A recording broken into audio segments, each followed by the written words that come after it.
श्री शिवाय नमस्तुभ्यम दोस्तों। हर हर महादेव। धनतेरस की रात में द्वार पर दीप जलाएं। यमराज हो संतुष्ट जब आप जीवन को दीर्घ बनाएं। ठीक है ना दोस्तों।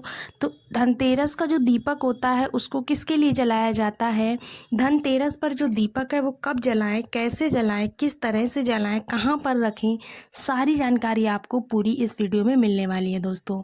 सिर्फ धार्मिक आस्था तक ही ये सीमित नहीं है, बल्कि यह जो है हमारे जीवन में एक सकारात्मक ऊर्जा प्रदान करता है। जो धनतेरस के दिन दीपक जलाया जाता है और सुरक्षा का प्रतीक भी होता है। यह दीपक हमारे मनोबल को भी मजबूत करता है दोस्तों, और हमें याद दिलाता है कि मृत्यु एक अनिवार्य सत्य है दोस्तों, लेकिन हम अपनी आस्था और प्रार्थना से इसके माध्यम से अपने को थोड़ा सा महसूस करते हैं, कैसा दीर्घायु वाला। ठीक है ना दोस्तों, इसलिए इस दीपक को जलाया जाता है।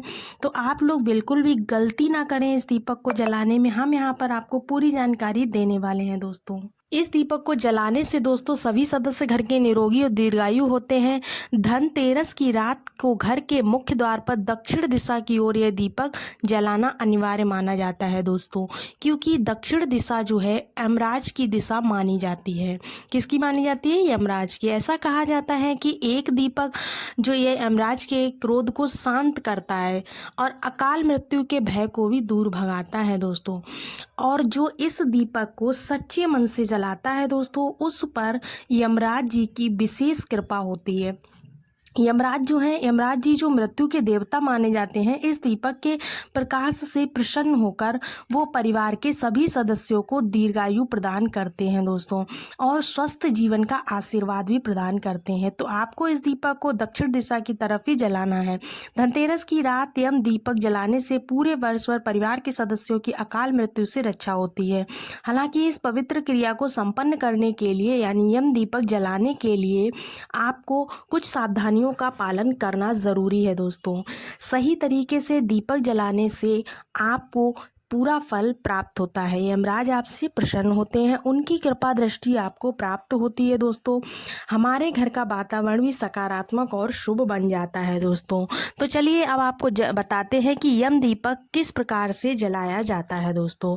चौमुखी दीपक ही क्यों जलाना चाहिए, और धनतेरस या फिर नरक चतुर्दशी जिसको बोलते हैं, किस रात को यम दिया जलाना चाहिए, धनतेरस को या फिर नरक चतुर्दशी को। तो यम दीपक को आप धनतेरस या फिर नरक चतुर्दशी दोनों ही दिन में से किसी भी दिन आप इस दीपक को जला सकते हैं दोस्तों, लेकिन आपको धनतेरस की रात को यम दीपक जलाना ज़्यादा शुभ माना जाता है दोस्तों। यम दीपक को रात के समय ही जलाया जाता है, खास करके तब जब परिवार के सभी सदस्य आपके घर में आ जाएं, मतलब घर के अंदर आ चुके हों। यानी जिन जिन सदस्यों को रात के समय पर घर के अंदर आना है, जब वह सदस्य घर के अंदर आ जाते हैं उसके बाद ही हमें यम दीपक जलाना होता है। यह कोई एक घर की महिला या कोई भी पुरुष कर सकता है। इसको दीपक को जलाने में कोई दिक्कत की बात नहीं है। उस दीपक को जला सके जो भी जलाए, उसको ध्यान रखना है कि यह जो दीपक है रात के समय ही जलाया जाता है। यानी कि अगर 11 या 12 बजे रात का समय हो रहा है तो उस समय भी आप इस दीपक को जला सकते हो दोस्तों। दीपक जलाने से पहले आपको एक चौमुखी दीपक तैयार कर लेना है। ठीक है ना, मिट्टी का दीपक होना चाहिए। ध्यान रखिएगा, पुराना दीपक ही आज के दिन प्रयोग किया जाता है, नया दीपक आपको नहीं लेना। आपके पास चौमुखी दीपक नहीं है तो जो गोल दीपक हो पुराना मिट्टी का, उसी दीपक में आप 4 बाती डालकर उसको चौमुखी दीपक का रूप दे सकते हैं दोस्तों। ठीक है ना, तो आपको जलाना चौमुखी है। ठीक है ना, तो वह चारों दिशाओं की तरफ फैल जाता है। अगर चौमुखी दीपक जलाते हैं ना तो वो चारों दिशाओं का तेज आपके ऊपर प्रकट करता है। उस दीपक को सरसों के तेल से आपको भर देना है और उसमें एक सिक्का ज़रूर डालिएगा। कोई भी सिक्का हो, चांदी का डालना चाहे चांदी का डाल दें, एक का सिक्का डालें एक का डाल दें। आपको ये दीपक सिक्का डालकर ही जलाना है। घर के हर कमरे में उस दीपक को घुमाना है। इसके बाद घर के मुख्य द्वार पर दक्षिण दिशा में आपका मुख दक्षिण दिशा की तरफ होना चाहिए, और तब आपको जो यम दीपक है उसे नीचे रखना है। ध्यान रखिएगा एक चीज़ का कि दीपक डायरेक्ट ज़मीन पर आपको नहीं रखना है। उस दीपक के नीचे आपको चावल के दाने थोड़े से ज़रूर डाल देने हैं दोस्तों। इसके बाद दोस्तों जलते हुए दीपक को उसके ऊपर रख देना है। यह दीपक जो है नाली के आसपास या फिर उस स्थान पर रखा जाता है जहां पर गंदगी हो, जैसे कि कूड़े आदि का ढेर, यानी जो घूड़ा होता है, जहां पर गोबर पात कर रखा जाता है या जहां गोबर के ढेर होते हैं, या फिर गाँव में वहाँ पर जहाँ पर भी आपका कूड़ा वगैरह डाला जाता है, वहाँ पर आपको इस दीपक को रखना होता है। वैसे तो आजकल घरों में नाली जहाँ पर होती है, नाली के पास ही आपको इस दीपक को रखना होता है दोस्तों।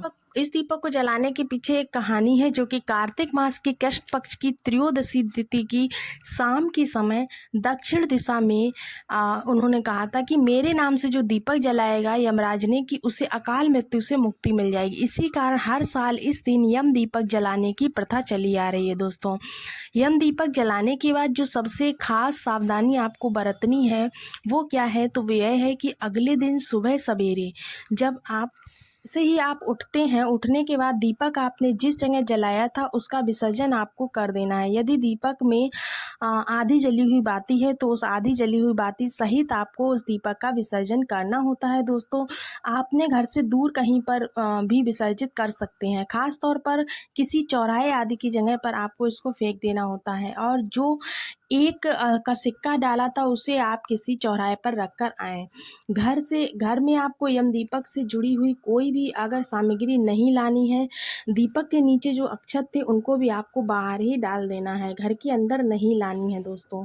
आपको चौराहे पर भी डाल सकते हैं, आपको अगर चौराहे पर डालना है, पास में चौराहा हो तो आप डाल सकते हैं। यम दीपक जलाया जाता है। इस यम दीपक को जलाने के बाद सावधानी बरती जाती है। आज की जो वीडियो थी उसकी जानकारी अगर आपको अच्छी लगी तो वीडियो को लाइक ज़रूर कीजिएगा, चैनल को सब्सक्राइब ज़रूर कीजिएगा। मिलते हैं अगले वीडियो में, तब तक के लिए श्री शिवाय नमस्तुभ्यम, हर हर महादेव।